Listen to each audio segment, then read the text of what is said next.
Assalamualaikum warahmatullahi wabarakatuh. Teman-teman, pada pertemuan kali ini saya akan memaparkan salah satu materi dari mata kuliah manajemen keuangan, yaitu tentang manajemen kas. Saya sendiri adalah Nur Saada dengan NIM 28922700007 dari Prodi Manajemen Fakultas Ekonomi dan Bisnis Universitas Pancasakti Bekasi. Yang pertama yaitu apa sih pengertian dari kas dan manajemen kas itu? Kas adalah seluruh uang atau kekayaan perusahaan yang bisa digunakan sebagai alat pembayaran atau alat melunasi kewajiban perusahaan.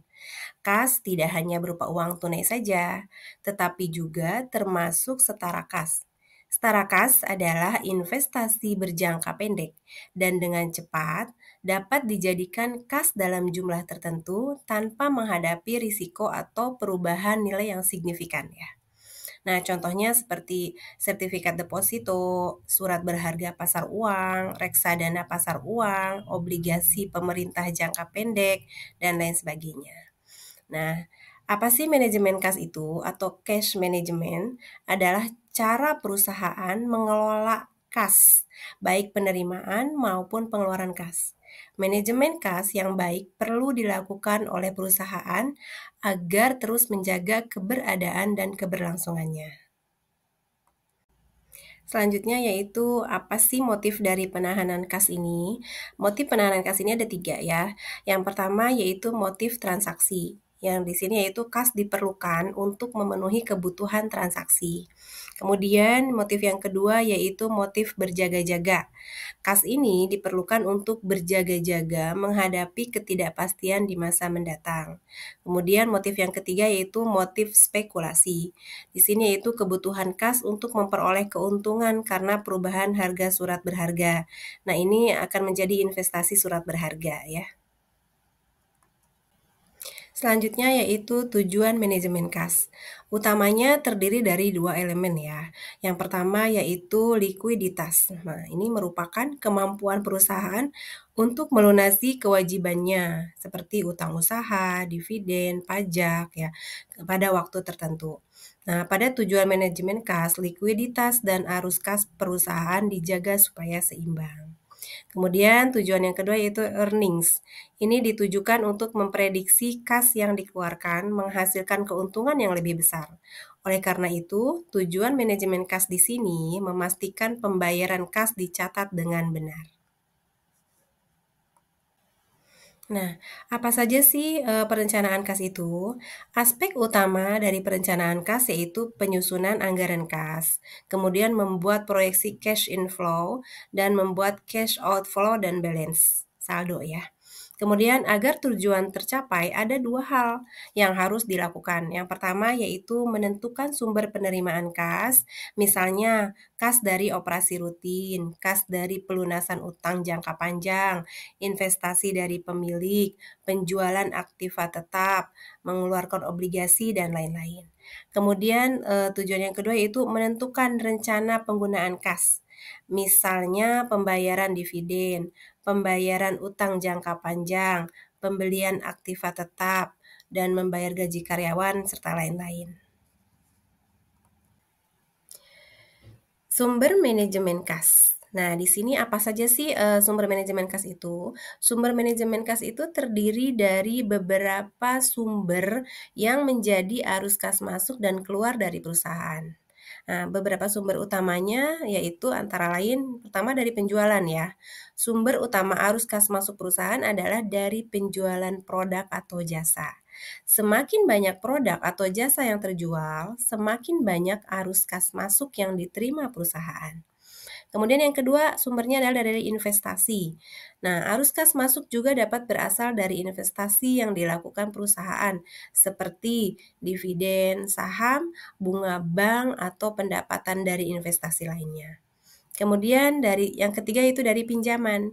Nah, perusahaan dapat meminjam uang dari bank atau lembaga keuangan lainnya untuk memenuhi kebutuhan kasnya.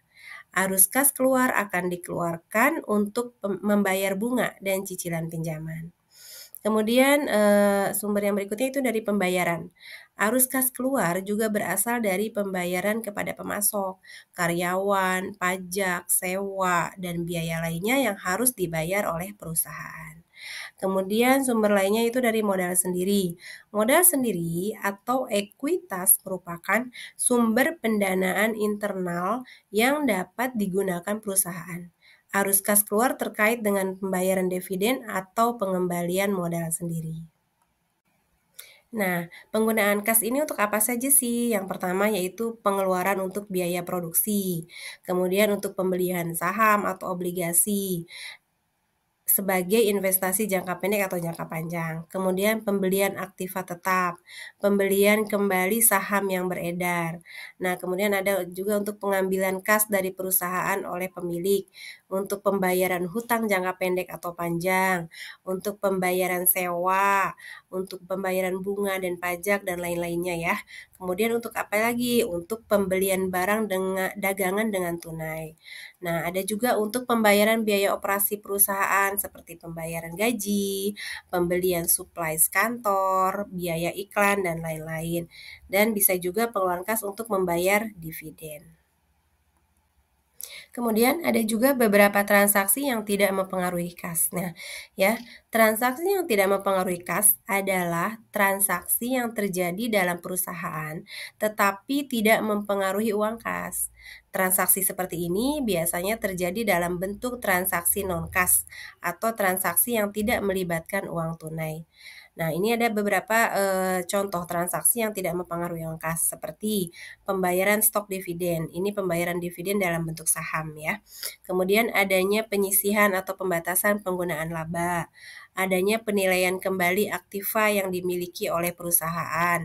Kemudian penyusutan aset tetap, penyesuaian jurnal, penerimaan piutang, pencatatan akuntansi, dan pindah buku besar. Kemudian apa saja sih upaya manajemen kas itu? Ya, upaya manajemen kas itu ada yang mempercepat pendapatan kas dan ada yang memperlambat pengeluaran kas. Yang pertama yaitu mempercepat pendapatan kas ini seperti penjualan kas, potongan kas atau kas cash diskon, desentralisasi pusat penerimaan pembayaran, lockbox system. Nah, ini kemudian apa saja yang menjadi memperlambat pengeluaran kas?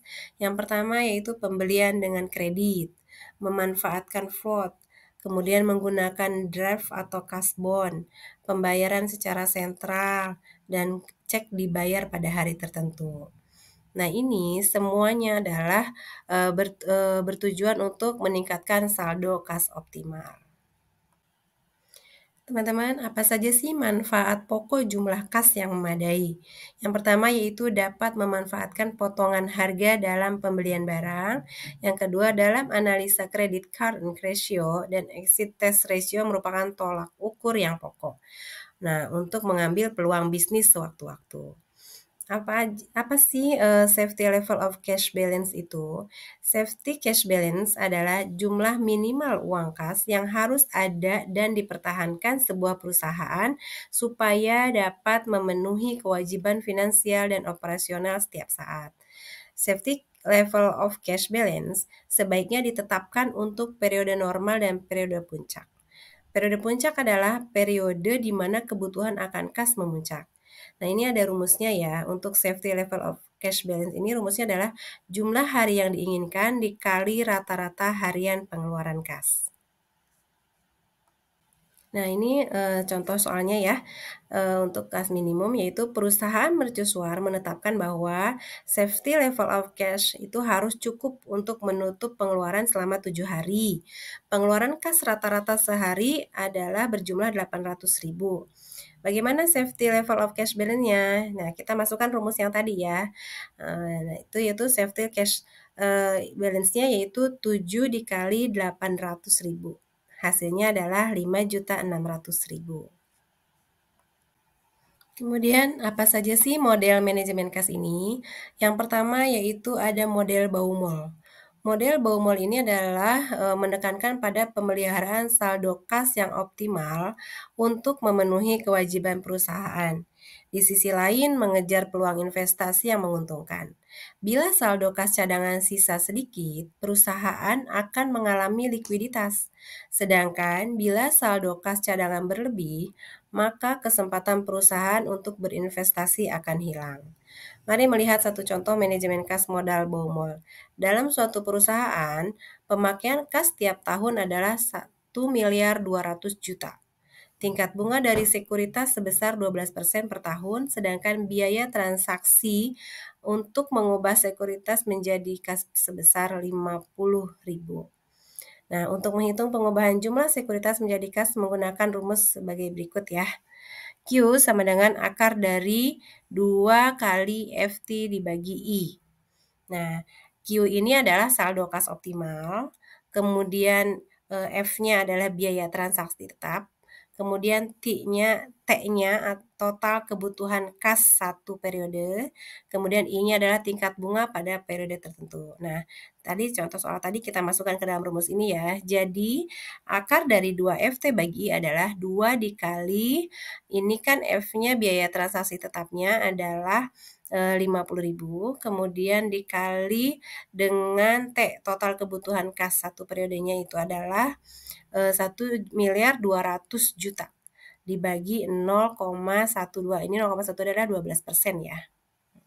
Nah, kemudian hasilnya adalah 31.622.776 rupiah. Disimpulkan bahwa pada contoh manajemen kas model Baumol, perusahaan tersebut harus menjual sekuritas sebesar 31 juta rupiah. Model manajemen kas yang kedua yaitu model random aliran kas atau model Miller-Orr. Model manajemen kas yang kedua dikemukakan oleh Merton H. Miller dan Daniel Orr. Mereka berpendapat bahwa akan ada saat di mana perusahaan memiliki kas berlebih maupun kekurangan kas. Meskipun memiliki alat pembayaran non-tunai, model Miller-Orr menganjurkan untuk menarik uang tunai ketika investasi surplus melebihi tingkat normal. Perusahaan tidak boleh berinvestasi hingga mencapai tingkat maksimum. Maka itu, dibutuhkan rencana anggaran biaya agar batas dan alokasi keuangan bisa lebih jelas. Batas ini diturunkan dengan menambah batas minimum dikali batas persebaran uang tunai Z. Kurvanya seperti ini ya teman-teman di samping. Untuk Z adalah persebaran uang tunai, UL-nya adalah tingkat maksimum, kemudian LL-nya adalah tingkat minimum, dan RP-nya adalah titik pengembalian uang tunai. Ya, di sini ada rumus model Miller dan Orr ya teman-teman. Nilai Z bisa dihitung dengan formula Z sama dengan akar pangkat 3 ya, dari 3T dikali varian dibagi 4I. Kemudian untuk mencari H-nya sama dengan 3 kali Z, untuk C-nya adalah 4Z dibagi 3. Nah, keterangannya adalah Z batas bawah yang akan dicari, kemudian H adalah batas atas, B-nya adalah biaya transaksi tetap pembelian atau penjualan surat berharga, kemudian variansnya adalah varian aliran kas bersih harian, kemudian I-nya adalah tingkat bunga harian pada surat berharga, C-nya adalah rata-rata saldo kas. Ini adalah sumber referensinya ya teman-teman. Barangkali bisa untuk menambah referensi teman-teman dalam belajar. Demikian presentasi dari saya, kurang lebihnya mohon maaf, semoga bermanfaat. Assalamualaikum warahmatullahi wabarakatuh.